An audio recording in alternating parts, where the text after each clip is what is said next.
So as I mentioned, today is Parshas Korach in Eretz Yisrael. Chutz La'aretz is Parshas Shelach. But the thought is relevant to both Parshas and to any time. First of all, I do want to make a comment in an area in which Parshas Korach and Parshas Shelach come together. So in Chutz La'aretz we're reading Parshas Shelach, the story about the Meraglim, the terrible tragedy and the terrible transgression where they came back. Voitziu divas ha'oretz hara. And the tragedy of Korach v'Adosai. Many times I explained the proper image of a Manik b'Yisrael and the proper approach and attitude of Klal Yisrael. Standing against Sumas Oilam, we need to be strong and proud. Beinenu lebein atzmeinu, we need to stand ba'anava with humility and humbleness and shifras ruach. That was not the situation in those tragic and turbulent times. So the Meraglim come back and they say, they're giants, they're so powerful. Kechagovim hayinu be'einenu, v'chein hayinu be'eineihem. I think it starts with be'einenu. We felt like ants.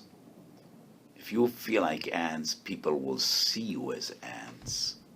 Yes. Im kechagovim hayinu be'einenu, kein hayinu be'eineihem.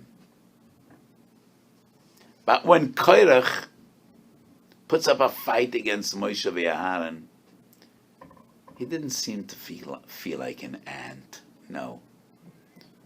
Madua tisnasu al ka'al Hashem, kol u'edu kulam kedoshim. He's proud and powerful, and he's not willing to forego his kavod. That is the opposite of what Kodesh Baruch Hu expects us to be. Korach should have felt like an ant against Moshe v'Aharon and all the others. No, they felt like giants. We're just as big as Moshe v'Aharon. But when you're looking at the Goyim, kechagova me'inu beinenu v'kein hu yinu beineihem.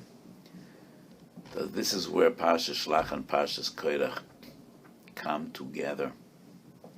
The Zohar Kodesh says, why were the Nesiim or Anoshim Cheshuvim? How come they only saw bad in Eretz Yisrael? How could it be?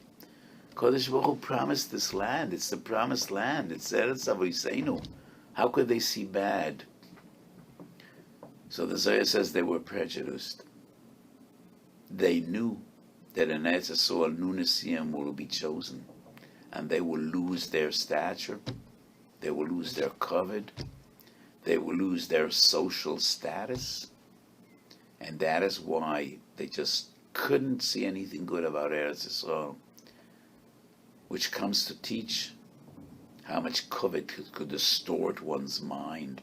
And that is exactly what happened to Korach once again. So Moshe Rabbeinu pleased with Korach. You're the Leviim. You're going to be in the Beis HaMikdash, right next to the Kahanim. What's your problem? But Korach says, no, that's not enough for me. Ani va'atu netayel began Eden, mi beroish. Korach says, no, I don't want to be a Levi. I want to be a Kohen. I want to be the Nasi. So it's all about your kavod. And that is once again where Parshas Shelach and Parshas Korach come together. These two Parshas are connected in so many ways.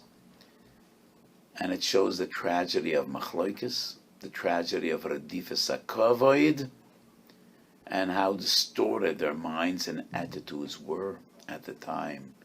And that bred tragedy. So Shenira Malas Chavarenu V'Loi Chesroinim, and we should always run away from Machloikis as fast and as far as you can.